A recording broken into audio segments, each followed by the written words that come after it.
పిల్లలండి మీకు? పిల్లలు లేరమ్మా. ప్రాబ్లం అక్కడి నుంచి స్టార్ట్ అయింది.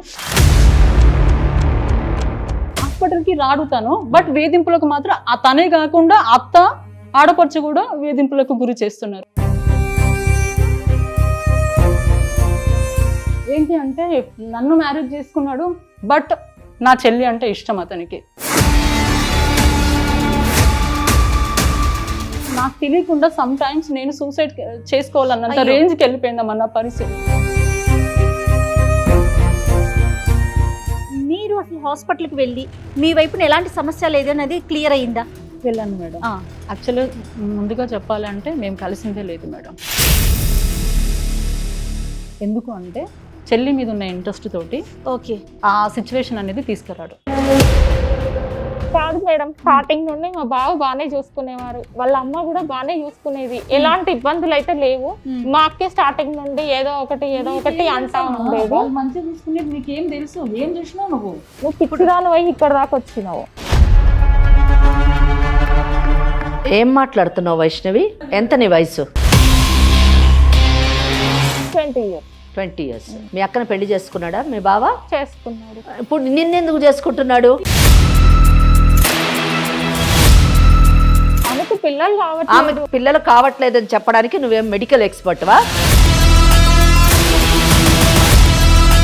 అసలు నువ్వు వాళ్ళ జీవితంలో ఉండడమే పిచ్చితనం కదా.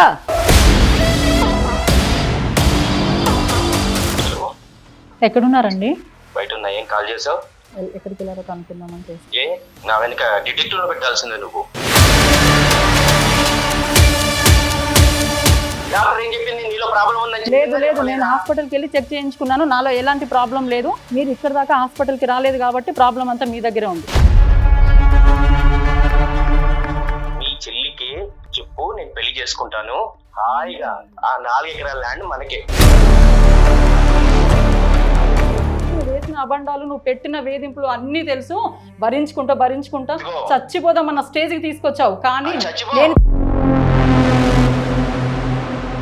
ఇక్కడ మనము ఈ కేసులోని నువ్వు ఏం చేస్తే అది చేసుకో, నా కాలు కింద పడి ఉండాలి అని చెప్పేసి మాట్లాడుతున్నాడు అతను. సరిత హస్బెండ్ కానివ్వండి, వైష్ణవి కానివ్వండి, తెలుసుకోవాల్సినటువంటి విషయం ఏంటంటే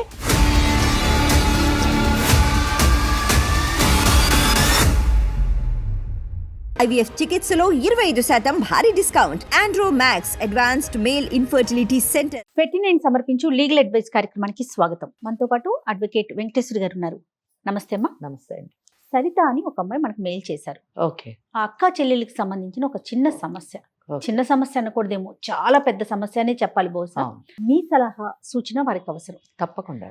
పెళ్ళైపోయిన అమ్మాయి, చెల్లెలు భవిష్యత్తు బాగుండాలి, చెల్లి గనక ఈ పెళ్లి చేసుకుంటే తన జీవితం సర్వనాశనం అయిపోతుంది మేడం, ఖచ్చితంగా మన అడ్వకేట్ వెంకటేశ్వర గారితో నాకు ఒక అడ్వైస్ ఇప్పించండి అని చెప్పి మన దాకా వచ్చారమ్మా. అయితే స్టూడియోకి వచ్చి కూర్చుంటామన్నారు. అందుకని నేను స్టూడియోకి కూడా పిలిపించేశాను. మన ముందు కూర్చుని ఉన్నారు ఇద్దరు కూడా, అక్క చెల్లి ఇద్దరు వచ్చారు. సరిత నమస్తే అమ్మా. నమస్తే మేడం. ఓకే. చెల్లి పేరు వైష్ణవి మేడం. కోర్టుల దాకా వెళ్లకుండా ఇక్కడ ఎంతవరకు పరిష్కారం చూపించగలరో మాట్లాడతారు. మీ గురించి ఒక్కసారి వివరంగా చెప్పండి. నా పేరు సరిత అమ్మ. ఓకే. మ్యారేజ్ అయ్యి 6 years అవుతుంది. ఓకే. నాన్న చిన్నప్పుడే చనిపోయారు. ఓకే. అమ్మకి హెల్త్ బాగుండకపోవడంతో అమ్మ ఊర్లోనే ఉంటుంది. అంటే ఏంటి మీ మదర్ కి ఏంటి ప్రాబ్లమ్? అమ్మకి పెరాలసిస్ వచ్చిందమ్మా. మీ నాన్నగారు ఎందుకు చనిపోయారు? నాన్నగారు చిన్నప్పుడే హెల్త్ బాగాలేక చనిపోయారు. ఇంకా అమ్మే మమ్మల్ని చూసుకుంటూ వచ్చింది. ఇప్పుడు నా మ్యారేజ్ అయింది కాబట్టి ఇంకా చెల్లి బాధ్యత అంతా నేను తీసుకున్నాను. ఇద్దరేనండి? సరిత మీ ఇద్దరేనండి? ఇద్దరే అమ్మా. నాతో పాటే ఉంటుందమ్మా. నేను స్కూల్లో టీచర్ గా వర్క్ చేసేదాన్ని. హస్బెండ్ వచ్చేసి మార్బుల్ బిజినెస్ చేస్తున్నాడు. పిల్లలండి మీకు? పిల్లలు లేరమ్మా. ప్రాబ్లం అక్కడి నుంచి స్టార్ట్ అయింది. బాగానే చూసుకుంటున్నాడు. ఓకేలే, బాగానే ఉంది కదా లైఫ్. అంటే ఒక మిడిల్ క్లాస్ ఫ్యామిలీలో ఒక అమ్మాయికి ఉండే కలలు కోరికలు ఏవైతే ఉంటాయో అవన్నీ ఓకే సాగుతున్నాయి అనుకుంటున్న టైంలోనే ఇంకా హస్బెండ్ నుంచి చాలా వేధింపులు. ఏంటి అంటే ఫస్ట్ ఆఫ్ ఆల్ ఆయన ఇంటెన్షన్ వేరు. నన్ను మ్యారేజ్ చేసుకున్నాడు, బట్ నా చెల్లి అంటే ఇష్టం అతనికి. ఆ విషయము నాకు తర్వాత తెలిసింది. అంటే ఒకటి నాకు ఒక చిన్న డౌట్ ఉంది జయ ఇక్కడ. ఇప్పుడు మీ పెళ్ళి ఎంతకాలం అయింది? 6 years అవుతుంది 6 years అవుతుంది. మరి మీ పెళ్లి సమయానికి మీ చెల్లెలు వయసు ఎంత ఉంటుంది? 15 సంవత్సరాలు 10th క్లాస్ అంటున్నారు కాబట్టి 14-15 ఏళ్ళు ఉంటుంది. మరి అతనికి మీ చెల్లెలంటే ఇష్టం ఉండడంలోని కొంచెం సంథింగ్ స్ట్రేంజ్ గా అనిపిస్తుంది. 14 ఏళ్ళ అమ్మాయిని అక్కని పెళ్లి చేసుకొని 14 ఏళ్ళ అమ్మాయిని లైక్ చేయడం అన్నది సంథింగ్ స్ట్రేంజ్. ఒకటి నాకు వచ్చిన డౌట్. మీ పెళ్లి సమయానికి మీ నాన్నగారు ఉన్నారా? నాన్నగారు లేరు. లేరు. నాన్నగారు అప్పటికే సరే. చనిపోయారు. ఇది మీరు- పెద్దలు కుదిర్చిన సంబంధం అమ్మ. ఆహా. ఓకే, మీ మదరే కుదిర్చి చేశారు. Yes అమ్మ. అప్పుడు మీ మదర్ హెల్దీగా ఉన్నట్టున్నారు అప్పుడు. కొంచెం పర్లేదు. సరే, ఓకే. అయితే మరి ఈ 14 ఏళ్ళ అమ్మాయిని మీరు మీతో తీసుకొచ్చేసాను అని చెప్పారు బాధ్యతగా. Yes, మరి ma'am. ఆ అమ్మాయి అంటే ఇష్టం ఉన్నప్పుడు మరి మీరు ఈ అమ్మాయిని మీ ఇంటికి తీసుకొచ్చి ఎలా పెట్టుకున్నారు? స్టార్టింగ్ చాలా బాగా చూసుకున్నారమ్మా. నా చెల్లిని ఒక సొంత చెల్లె, ఒక బిడ్డలాగా చూసుకున్నారు. చూసుకున్నట్టు నటించారా? చూసుకున్నారు, నాకు తెలిసి చూసుకున్నారు. బట్ అది నటించారు అనేది నాకు ఇప్పుడు అర్థమైంది. హాస్పిటల్ కి రాడుతాను, బట్ వేధింపులకు మాత్రం ఆ తనే కాకుండా అత్త, ఆడపడుచు కూడా వేధింపులకు గురి చేస్తున్నారు. వాళ్ళు కూడా మీతో కలిసి ఉంటారండి? కలిసే ఉంటారు మా. ఆ. స్టార్టింగ్ ఏంటంటే బాగా చూసుకున్నట్టు నటించారు. ఆ. బట్ ఇప్పుడు నాకు ఓవరాల్ గా అర్థమైంది ఏంటి అంటే, నా చెల్లెల మీద ఉన్న ఇష్టంతో కంప్లీట్ గా నన్ను ఒక వంటింటి కుందేలు చేయడమే కాకుండా మానసికంగా, శారీరకంగా హింసించి నాకు తెలియకుండా సమ్ టైమ్స్ నేను సూసైడ్ చేసుకోవాలన్నంత అయ్యో. రేంజ్కి వెళ్ళిపోయిందన్న పరిస్థితి. ఏ ఆడపిల్లకి ఇలాంటి పరిస్థితి రావద్దు. అంటే ఇక్కడ ఎట్లా ఉంది అంటే, సొసైటీలో పిల్లలు కాలేదు గొడ్రాలుగా క్రియేట్ చేయడమే కాకుండా నా ప్లేస్ లో నా సొంత చెల్లెని తీసుకురావడం అనేది అసలు ఒక ఆడది భరించలేని పరిస్థితి అమ్మా ఇది. ఒక్క నిమిషము సరిత, ఇక్కడ నాకు ఒక 3 డౌట్స్ వచ్చాయి మీరు మాట్లాడుతున్నప్పుడు. ఒకటి ఏంటంటే, పిల్లలు కలగలేదు అని చెప్తున్నారు మీరు. పిల్లలు కలగకపోవడానికి ఎవరి వల్ల ప్రాబ్లం ఉన్నది కూడా తెలుసుకోవాలి. మీ వల్ల ప్రాబ్లం ఉందా లేదా అతని వల్ల ప్రాబ్లం? అదేనమ్మా, హాస్పిటల్ కూడా రావట్లేదు. ఇప్పుడు అతను హాస్పిటల్కి రావట్లేదు అని చెప్పారు, నేను నోటీస్ చేశాను. అతను రాలేదు, అతను పక్కన పెడదాం. మీరు హాస్పిటల్కి వెళ్ళి మీ తరఫున మీరు చెకప్ చేసుకుంటే మీకు ఎటువంటి ప్రాబ్లం లేదు అని ఒక రిపోర్ట్ వచ్చింది అనుకోండి, అప్పుడు we can draw an inference that అతనిలోనే లోపం ఉంది అని చెప్పేసి స్ట్రిక్ట్గా మనం లీగల్గా వెళ్ళినప్పుడు. ఒకటి. రెండోది ఏంటంటే, ఇప్పుడు మీ చెల్లెల్ని అంటే ఇష్టపడుతున్నాడు అని మీరు పదే పదే చెప్తున్నారు. What is that he want from your sister? Me sister వలన ఇష్టం కాబట్టి ఏం కావాలని అని కోరుకుంటున్నాడు? ఏ విధంగా మిమ్మల్ని హింసిస్తున్నాడు? అంటే ఏ విధంగా అంటే కొట్టడము, తిట్టడము, నన్ను మెంటలీ అండ్ ఫిజికలీ అబ్యూస్ చేస్తున్నాడు అని అంటే, అది విత్ ఇన్ సొసైటీ యాక్సెప్ట్ చేసేటట్టుందా, లీగల్ పారామీటర్స్ లో ఉందా లేదా అన్నది మనం ఇక్కడ మాట్లాడాల్సినటువంటి విషయం. సో ఈ డౌట్స్ నాకు క్లారిఫై చేయాలి మీరు.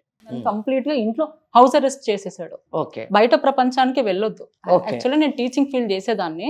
నన్ను ఎప్పుడైతే తను ప్లాన్ చేశాడో అప్పటి నుంచి నన్ను ఇంకా బయటకు వెళ్ళనివ్వకుండా చేసేసాడు. ఓకే, ఇప్పుడు చెల్లెల్ని కూడా బయటకు తీసుకెళ్ళిపోతాడు. అంటే నేను ఏమనుకునేదాన్ని, నా చెల్లెలు అంటే తను ఒక సొంత చెల్లెలాగా, ఒక బిడ్డలాగా చూసుకుంటున్నాడు కదా అని నమ్మి నేను అలా పంపించాను.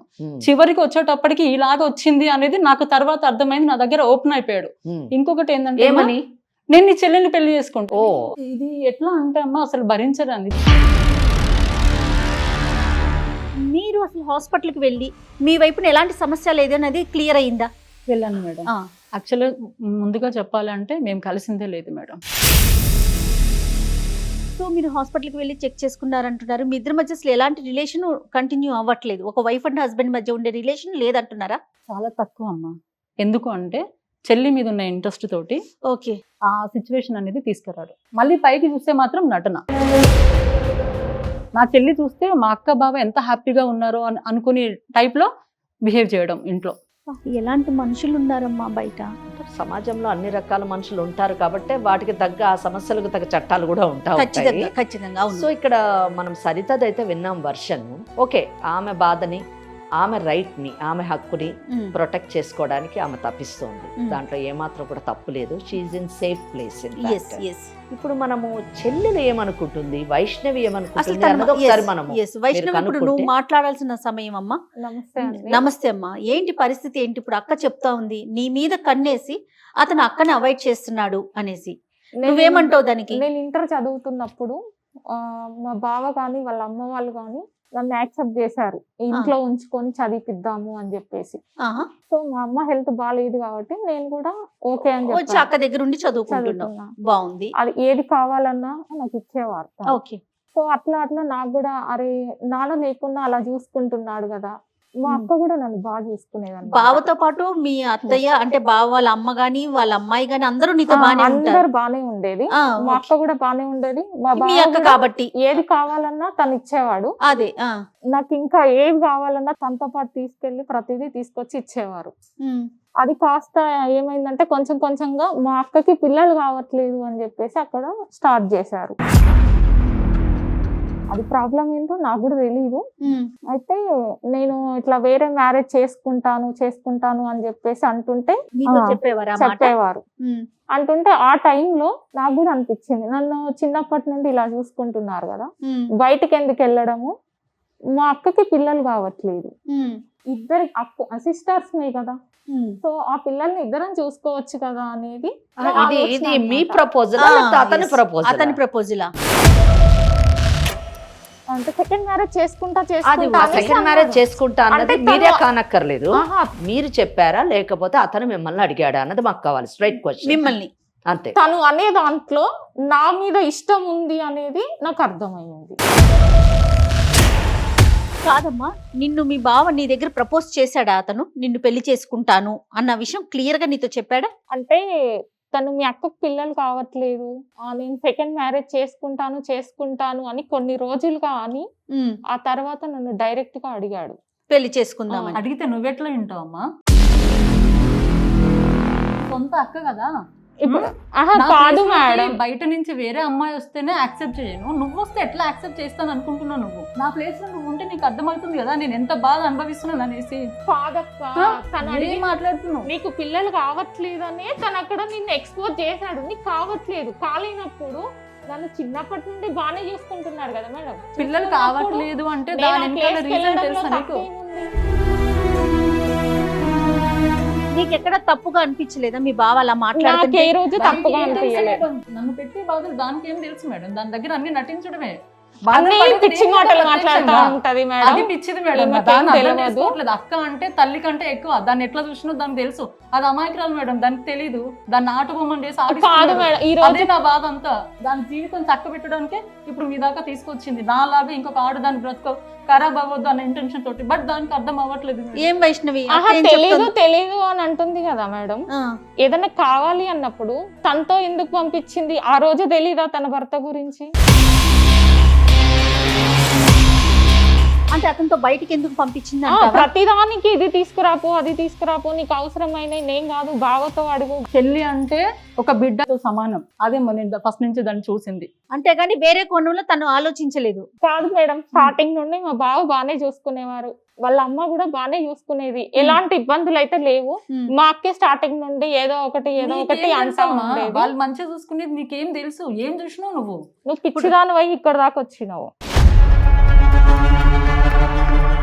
4 గోడల మధ్య జరిగేది నీకు తెలియదు కదా వైష్ణవి, అది అక్క అనేది. 4 గోడల మధ్యలో టార్చర్ పెట్టేటోడు బయట కూడా పెట్టాలి కదా మేడం. బయట పెట్టట్లేదు అంటే నువ్వు అంటే ఇష్టం ఉండే కదా. బయట ఎట్లా పెడతారు మేడం? బయట ఎట్లా పెడతారు? అత్త కొట్టడము, ఆడపడుచు కొట్టడము, నానా రకాల వేధింపులు, ఇష్టమైన మాటలు, ఆ బూతులు వింటుంటే అసలు చచ్చిపోవాలనిపిస్తుంది. ఆ రకంగా ఉంటుంది మేడం. భర్త, అత్త, ఆడపడుచు ఈ ముగ్గురు వేధింపులకు అసలు నేను ఎట్లా మనిషిని అయితే మేడం, నేను ఎట్లా బతుకుతా? ముగ్గురు అంతేనా? ముగ్గురు మేడం, ఘోరంగా మేడం. ఎంత హింసిస్తారంటే సమాజంలో ఇలాంటి మనుషులు ఇంకా ఉండరు అన్నంత రేంజ్ లో హింసిస్తారు. ఈమెకి హెల్త్ ప్రాబ్లమ్స్ వచ్చినా కూడా ఆమెకు ప్లేట్లు అన్నం పెట్టి కూడా తీసుకొచ్చిస్తుంది. అట్లా మేడం, అంత నటన మేడం. చెడ్డది అని ఎట్లా అంటారు మేడం? అంత నటన. ఏం మాట్లాడుతున్నావు వైష్ణవి? ఎంత నీ వయసు? 20 years. 20 years. మీ అక్కను పెళ్లి చేసుకున్నాడా మీ బావ? చేసుకుని ఇప్పుడు నిన్ను చేసుకోవాలనుకుంటున్నాడు కదా.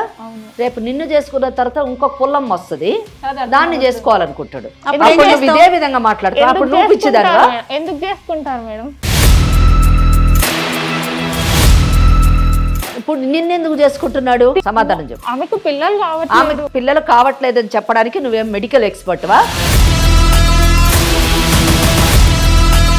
ఎలా డెసిషన్ తీసుకున్నావు? అమ్మాయికి పిల్లలు కాదని కావట్లేదు అని చెప్పేసి అంటే మీ బావ ఏది చెప్తే నువ్వు అది నమ్ముతావు కానీ కదా మేడం. మీ అక్క చెప్పింది నువ్వు నమ్మవు. ఆమె పిచ్చిది. ఆమె పిచ్చిది, నువ్వు చాలా చాలా తెలివైనదానివి. తెలివైన దానివి. ప్రతిదీ అనుమాన పడుతుంది, మంచి మాట్లాడినా అనుమానం అసలు నువ్వు వాళ్ళ జీవితంలో ఉండడమే పిచ్చితనం కదా. నాకెందుకు పిచ్చి అయితే ఎందుకు ఉండాలి నువ్వు? మా అక్కకి నువ్వు ఎవరు వాళ్ళ జీవితంలో ఉండడానికి? అంటే నువ్వు మీ అక్కని నిన్ను పెంచినటువంటి అక్కని పిచ్చిదాని అంటారు. ఆమె కదా తీసుకొచ్చింది. తీసుకొచ్చింది అంటే బావని పెళ్లి చేసుకోమని తీసుకొచ్చిందా వైష్ణవి? పెళ్లికి ఒక బంగారు భవిష్యత్తు ఇద్దామని తీసుకొస్తే ఇది మేడం అసలు తను అతని అర్థం క్యారెక్టర్ చేసుకుంది. ఏంటమ్మా ఒకసారి చెప్పు. అంటే ఇప్పుడు మీకు 4 గోడల మధ్య జరిగేది ఆ పిల్లకి తెలీదు, సమాజానికి తెలీదు. ఈ బాధలలో మేడం నేను ఏ రేంజ్కి వెళ్ళిపోతున్నానంటే ఇంకా చచ్చిపోతే అయిపోతుంది, ఇంకా అయ్యో. వద్దు అనుకుంటున్నాను. ఎందుకంటే చెల్లెలు అమాయకురాలు మేడం. నేను తీసుకొచ్చిన పర్పస్ ఏంటంటే చెల్లెని ఒక ఇంటి దాన్ని చెల్లి నా బాధ్యతను నిర్వర్తించాలి, ఒక మంచి జీవితం ఇవ్వాలని తనకి. చాలా సార్లు చచ్చిపోవాలని కూడా అనిపించింది మేడం. అయ్యో అట్లా అలాంటి నిర్ణయాలు తీసుకోకూడదమ్మా. కాదు సరే, అంత బాధ ఎందుకు పడుతున్నారు మీరు? నాకు అర్థం కావట్లేదు. వాళ్ళు పెట్టే హింస అంత ఘోరంగా ఉంటుంది మేడం. అది అనుభవించే వాళ్ళకి మాత్రమే తెలుస్తుంది. నేను చచ్చిపోతే నా చెల్లెలు అనాథ అయిపోతుంది అన్న ఒక బాధ ఇక్కడ దాకా తీసుకొచ్చింది మేడం. ఎందుకంటే నా బతికి ఎలాగో ఇట్లా అయిపోయింది, కనీసం దాని జీవితం అన్నా మంచిగా వెళ్ళాలనేది ఇంటెన్షన్ తోటి. నేనైతే ఒక కన్క్లూషన్కి నిజానికి వచ్చేసాను. Okay. ఏమనంటే చెల్లెలు మాత్రం చాలా immatured, at the same time చాలా సెల్ఫిష్ కూడా. తన గురించి ఆలోచిస్తుంది కానీ తల్లిలాగా తన బాధ్యతను స్వీకరించినటువంటి అక్క గురించి ఏమాత్రం కూడా ఆలోచించకపోవడం చాలా దురదృష్టం. ఇటువంటి క్యారెక్టర్స్ కూడా సమాజంలో ఉంటారు అన్నది మనకి ఈ కేసులోని మనకు అర్థమవుతుంది. ఆ అమ్మాయి అసలు వాస్తవాన్ని తెలుసుకొని ఒక చెల్లెలుగా తన బాధ్యత ఏంటి, తను ఏ విధంగా అక్కకి ప్రొటెక్షన్ ఇవ్వాలి, అక్క యొక్క హక్కుల్ని కాపాడాలి అన్న దిశలోనే ఆలోచించేటట్టుగా మనము కౌన్సిలింగ్ చెయ్యాలి. అక్కనే పిచ్చిది అంటుంది, లోపల ఏం జరిగేది అన్నది తను యాక్సెప్ట్ చేయడానికి సిద్ధంగా అసలు లేదు, సమస్య వినడానికి ఇప్పుడు సిద్ధంగా లేదు. చదువుకున్న పిల్ల అయ్యి ఉండి కాదమ్మా, Yes. సమస్య ఎక్కడుంది? ఆ. అసలు ఒక హాస్పిటల్ కి వెళ్ళాలి, ఇద్దరు చూపించుకోవాలి, నిజంగా సమస్య ఉందా, దానికి ఏమైనా సొల్యూషన్ ఉందా? ఎగ్జాక్ట్లీ. అటువైపు ఎందుకు ఆలోచించట్లేదు వైష్ణవి నువ్వు? అంటే నీకు కూడా ఇష్టం మీ బావంటే, అంతేగా? ఇష్టమే, నన్ను చిన్నప్పటి నుండి బాగానే చూసుకున్నాడు కాబట్టి నాకు కూడా ఇష్టమే. బావతో మాట్లాడండి అసలు ఒకసారి. అంటే అతను అసలు ఏమంటాడు, బాగానే ఆయన ఒకటి నేచర్ పిచ్చిగా ఇందాక వచ్చింది మేడం, అది ఇంట్లో సాల్వ్ అవ్వాల్సిన ప్రాబ్లం ఇక్కడ దాకా వచ్చింది అంతే. థర్డ్ పర్సన్ గా వాళ్ళ జీవితాల్లో ప్రవేశించి నేను అక్కడ కూర్చుంటాను అంటే that is not proper. Yes, ఇటు సమాజం కానివ్వండి, ఇటు చట్టం కానివ్వండి యాక్సెప్ట్ చేయదు. కనుక ఫస్ట్ మీరు అతనితో అతనితోనే మాట్లాడిద్దాం. మాట్లాడిపించండి. సరితే ఒకసారి నువ్వు కాల్ చేయమ్మా. Okay, మేమెవ్వరూ లేనట్టుగా నువ్వు ఒక్కదానివే మాట్లాడుతున్నట్టుగా ఒకసారి మాట్లాడు. Okay. అతని నిజ స్వరూపం ఏంటో అందరికీ తప్పకుండా. ఇప్పుడు తెలుస్తుంది. నేను ఇక్కడికి రావడానికి కూడా అదే రీజన్ ఆ. చేస్తాను. చెయ్యమ్మా. నన్ను బ్యాట్ చేయడానికే ఇక్కడికి తీసుకొచ్చావు అక్క, షాపింగ్ అని తీసుకొచ్చి ఇక్కడ కూర్చోబెట్టావు. నేను ఇక్కడ ఒక మెంటల్ హాస్పిటల్లో వేయాల్సింది. నువ్వు ఇక్కడ రావడం ఏదో రాంగ్ ప్లేస్ కి రాలేదు. నన్ను bat ఇక్కడ ఉన్న చేయడానికే వాళ్ళు ఎవరైనా తీసుకొస్తుంది పిచ్చోళ్ళు కదా మెంటలోళ్ళు మేడం. కాదు. సొంత అర్థమైందా? చెల్లెల్ని బ్యాడ్ చేయదు. నువ్వు ఒక్క ఎవరిని విషయం బ్యాట్ చేయట్లేదమ్మా. ఒక్క విషయం గుర్తుపెట్టుకో, మీ అక్క నిన్ను ఇక్కడ తీసుకొచ్చింది నిన్ను బ్యాట్ చేయడానికి కాదు, నీ జీవితాన్ని సరి సరి చేయడానికి. ఫోన్ చేయటాను తప్పకుండా. అట్లాగే మాట్లాడుతుంది కానీ నువ్వు కాల్ చేయి. హలో, ఎక్కడున్నారండి? బయట ఉన్నా. ఏం కాల్ చేసావు? అదే ఎక్కడున్నారు, ఎక్కడికి వెళ్ళారో కనుక్కుందామని చేశాను ఊరికనే. ఏ నా వెనక డిటెక్టివ్ లో పెట్టాల్సిందే నువ్వు. అది మీరు కదా చేయాల్సింది, నేనెందుకు చేస్తాను? నేను క్యాజువల్ గా చేశాను మీరు ఎక్కడికి వెళ్ళారు అని. ఏదో వచ్చి బయటకు వచ్చా నేను, దానికి మాటి మాటి కాల్ చేసి ఎక్కడ ఉన్నావు అని అడగాల. ఇప్పుడే చేశానండి నేను కాల్, జస్ట్ 1 టైమే. సర్లే, ఏంటి? వైష్ణవ్ ఎక్కడ? వైష్ణవ్ నాతోనే ఉంది, షాపింగ్ కి వచ్చాము. ఎందుకు తీసుకెళ్ళావు? నేను తీసుకెళ్తా అన్నానుగా. నా చెల్లెని నేను తీసుకురాకూడదా షాపింగ్ కి? నువ్వు తీసుకెళ్లేదేంటే? నేను తీసుకెళ్తా దాన్ని. ఇన్ని రోజులు తీసుకెళ్ళింది సరిపోయింది, చాలు. నేను తీసుకొస్తాను ఇంకా చెల్లెని. నువ్వు ఎందుకు తీసుకెళ్ళావు? ఏం అవసరం నీకు? ఇన్ని రోజులు తీసుకెళ్ళి సరిపోయింది, తీసుకెళ్ళి ఇక్కడ దాకా తీసుకొచ్చారు కదా మీరు. ఏం చేశాను? ఏం చేయాలో అన్ని చేసిరు. నాకు ఎన్ని రకాలుగా ప్రాబ్లమ్స్ ఫేస్ చేస్తున్నానో నాకు తెలుసు. నన్ను ఎన్ని రకాలుగా వేధింపులకు గురి చేస్తున్నారో నాకు తెలుసు. నా సొంత చెల్లెల్ని నా ప్లేస్ లో తీసుకొస్తానంటే నేను ఎట్లా ఊరుకుంటాను అనుకుంటున్నావు? నేను ఎట్లా భరిస్తాను అనుకుంటున్నాను? మరి ఒక్క బాబుని ఇవ్వలేకపోతున్నావు. అది బాబు, బాబు. లోపం నీ నీలో ఉంది. కడుపులో ఒక్క పిండం పడలేదే. లేదు లేదు, లోపం నీలో ఉంది. మీరు హాస్పిటల్ కి రారు కదా మరి. నాలో నేను ఒక్కదాన్ని ఏం చేస్తాను? నేను ఇక్కడ మొగాన్ని ఇక్కడ. మగవాళ్ళకైతే ఉండదా ప్రాబ్లమ్స్? ఉండవా? మొగ- ఆడవాళ్ళు మొగ- ఒకటేనా మొగ- ప్రాబ్లమ్స్ ప్రాబ్లం భరించేది? నీలో ఉంది. లేదు లేదు నీలో ఉంది. డాక్టర్ ఏం చెప్పింది? నీలో ప్రాబ్లం ఉందని చెప్పిందా? లేదు లేదు, నేను చెప్పలేదా? హాస్పిటల్కి వెళ్ళి చెక్ చేయించుకున్నాను. నాలో ఎలాంటి ప్రాబ్లం లేదు. మీరు ఇక్కడ దాకా హాస్పిటల్కి రాలేదు కాబట్టి ప్రాబ్లం అంతా మీ దగ్గరే ఉంది. వింటున్నారా? ఓకే. ఏం ఏం వింటున్నా, మిస్టేక్ వింటున్నా. మీది కాబట్టి సైలెంట్ అయ్యారా? ఇదిగో ఏమనుకుంటున్నారు నీతో మీరు? మాట్లాడే నీతో మాట్లాడేది నాకు అనవసరం నీతో. ఎవరితో మాట్లాడతారు మరి?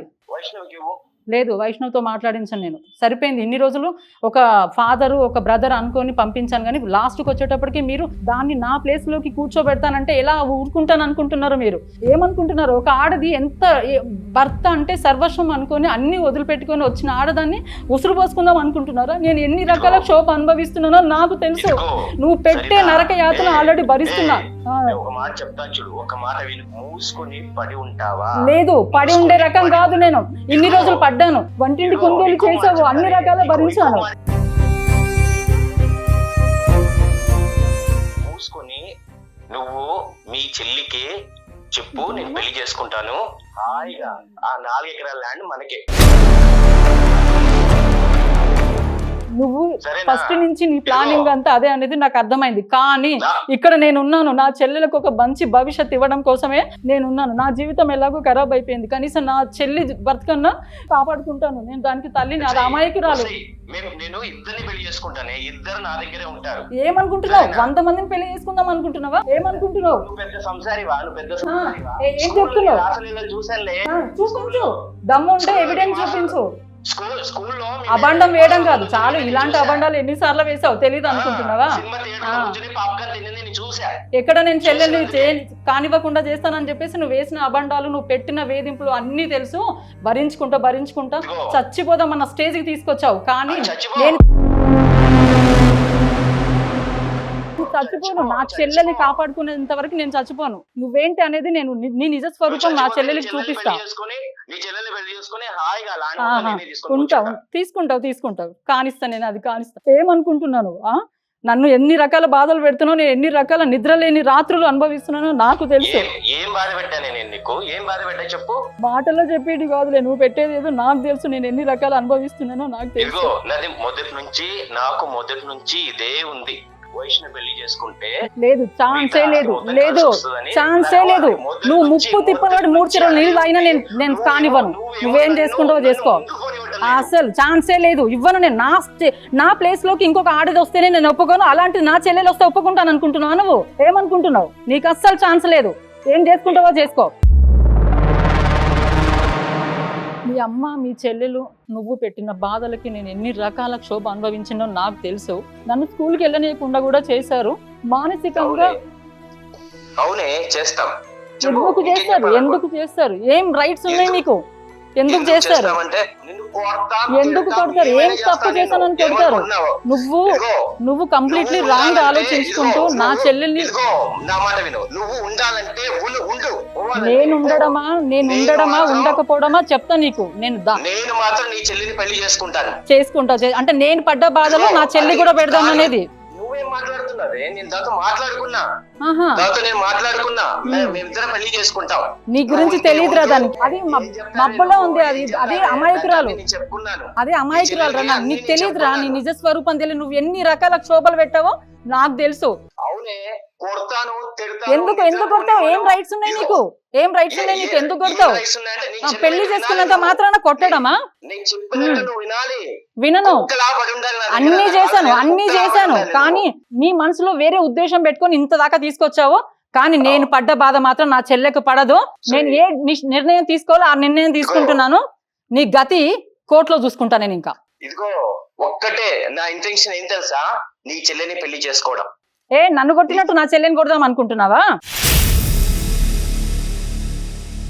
ఏం చేసుకుంటావో చేసుకో. మనం ఇంకా నెక్స్ట్ కోర్టులో కలుస్తున్నాం. సరే మంచిది. చూసుకుందాం, కోర్టులో చూసుకుందాం. రెడీగా ఉండురా. నీ సంగతి ఏందో తెలుస్తా. రెడీగా ఉండు. వస్తా, నేను ఇంటికి వస్తాను కదా. నేను నా చెల్లి ఇంకా నీకు జీవితంలో కనిపించము. కోర్టులో కలుద్దాం. నువ్వు వెళ్తే ఎల్లు. నీ చెల్లిని వదిలే. నీ చెల్లిని అన్ని నేర్పిస్తున్నావేమో నువ్వు అక్కడ. ఇది మేడం. ఏంటమ్మా ఇతను?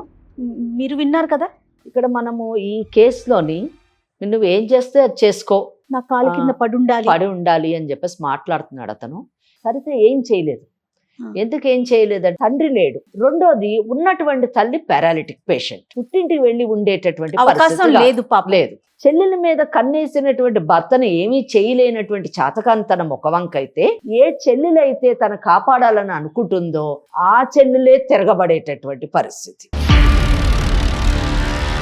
వైష్ణవి ఒక పిచ్చిది.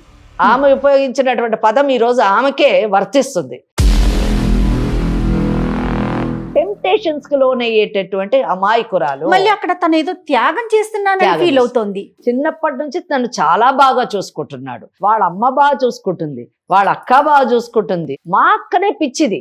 వేరే పెళ్లి చేసుకోవడానికి మా బావ సిద్ధమైతే అది నన్ను చేసుకోవడానికి మా బావ ఒప్పుకోవడం చాలా పెద్ద విషయం, చాలా గొప్ప విషయం. ఇంకొకటి, ఆ పెళ్లి చేసుకోవడము అన్నది ఆ 4 ఎకరాల ఆస్తి గురించి చేసుకుంటున్నాడు అన్న విషయం తెలుసుకోకపోవడం, అక్క చెప్పడానికి ప్రయత్నించినా వినకపోవడం ఇక్కడ ఆ అమ్మాయి యొక్క లోపంగా మనము పరిగణించాలి.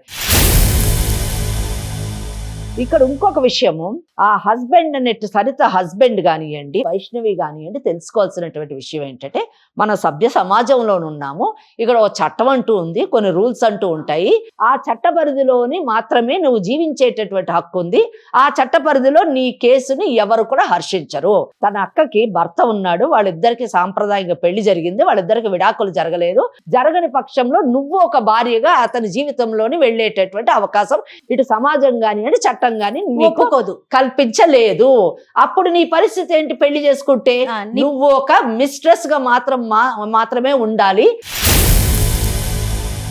అక్క మాట్లాడినప్పుడు ప్రతిసారి కూడా నాకు నిజంగా హృదయం ఇదైందండి. అక్క కూడా చిన్నదే, ఒక 5 ఏళ్ళు పెద్దది.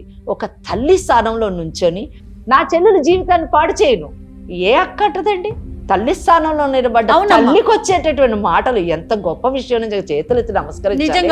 అటువంటి అక్కని చెల్లెలు అయ్యుండి పిచ్చిది, నిన్ను మెంటల్ హాస్పిటల్ పంపించాలి అనడం నీ కుసంస్కారానికి, నీ చదువు ఇంకెందుకు చెప్పండి. నేనైతే వైష్ణవికి ఒకటే చెప్పాలనుకుంటున్నా, నువ్వు తీసుకున్న నిర్ణయం తప్పు. Please go back. నీకేం తక్కువ ఉంది? నువ్వు చక్కగా బ్రహ్మాండంగా పెళ్లి చేస్తుంది మీ అక్క, నువ్వు బ్రహ్మాండమైన జీవితాన్ని జీవించవచ్చు. వైష్ణవి విన్నావుగా? ఏమో మేడం, నాకు అసలు ఏం అర్థం కావట్లేదు. దానికి ఏం తెలియదు మేడం, చాలా అమాయకురాలు. సారీ అక్క, ఇంకెప్పుడు అలా చెయ్యను. ఇప్పటికైనా అర్థం చేసుకుంటే అంతకు మించి ఇంకేం లేదు మేడం. నాకు మాటలు కూడా రావట్లేదు. అంటే ఒక అక్క చెల్లెళ్ళు తోడబుట్టిన తోడు బ్లడ్ రిలేషన్ లో ఇలాంటి బాధ మాత్రం సమాజంలో ఎవ్వరికీ రావద్దు మేడం. ఇంకెవరైనా ఇలాంటి తప్పు చేస్తే ఈ తప్పు చెయ్యొద్దు అన్న ఇంటెన్షన్ తోటి నేను చదువుకున్నాను, చెల్లెని కూడా చదివిపించాను.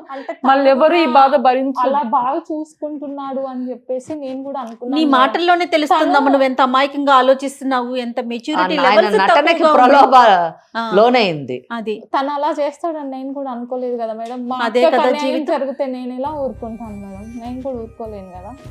తనకి ఏం చేయాలో అది చేస్తాం. అతనికి మాత్రం కఠిన శిక్ష పడాలి మేడం. అలాంటి వాళ్ళు బయట తిరగకూడదు మేడం. ఇంకొక అమ్మాయికి ఇలాంటి జీవితం రాకూడదు. ఇది ఇక్కడికే ఎండ్ అయిపోవాలి మేడం. ఇక్కడ ఆ అమ్మాయి రెమెడీ ఒకటి ఏంటంటే, ఫస్ట్ విడాకులకు అప్లై చేయాలి. ఈ కేసులోని section 13(1)(1)A of Hindu Marriage Act ప్రకారం క్రూయాలిటీ, హింసకు లోన్ అవుతుంది కాబట్టి ఫిజికల్ గా, మెంటల్ గా, అలా అంతేకాకుండా వమనైజింగ్ ఇవన్నీ ఉన్నాయి కాబట్టి ఇవన్నీ పెట్టి క్రూయాలిటీ కింద డైవర్స్కి అప్లై చేయడం. అయితే ఇంటిల్లపాది ఆమెని ఫిజికల్ గా, మెంటల్ గా హెరాస్ చేశారు కాబట్టి దానికి గాను డొమెస్టిక్ వైలెన్స్ యాక్ట్, గృహహింస చట్టాన్ని కూడా ఇన్వోక్ చేయొచ్చు. చేసి అందులోనే ఆమె అన్ని రెమెడీస్ కూడా అడగొచ్చు. ఎందుకంటే ఇక్కడ ఆమె ప్రొటెక్షన్ కూడా కోరుకుంటుంది. తనకి తన చెల్లెలికి ప్రొటెక్షన్ ఇవ్వాలని చెప్పేసి. అలాగే భరణాన్ని కూడా ఆమె అందులో కోరొచ్చు. తన జీవితం పాడైంది కాబట్టి డ్యామేజెస్ ని కూడా ఆమె కోరుకోవచ్చు. ఇప్పుడు తను ఇంటికి రా తేల్చుకుందాం అంటున్నాడు. ఇంటికి వెళ్ళడం అనవసరం. ఎందుకంటే ఇక్కడ ఇంకోటి, ఏ ఊర్లో ఉంటే ఆ ఊరు నుంచి కూడా వాళ్ళ కేసు వేసుకోవచ్చు. వాళ్ళు ఏదో మహబూబ్ నగర్ లోనే ఎక్కడ ఉంటామని చెప్పారు వాళ్ళ మదరు. ఎక్కడమ్మా మీరు ఉండేది? నిజామాబాద్ లో ఉంటాం. నిజామాబాద్కి వెళ్ళిపోయి అక్కడ కేసు వేసుకోవచ్చు చక్కగా. సరేనా, ధైర్యంగా ఉండండి. వైష్ణవి ఓకేనా? Thank you madam. ఓకే అమ్మా, thank you so much. Thank you అమ్మా, థ్యాంక్ యూ సో మచ్ అమ్మా. నమస్తే. IVF చికిత్సలో 25% భారీ discount. Andro max advanced male infertility centre.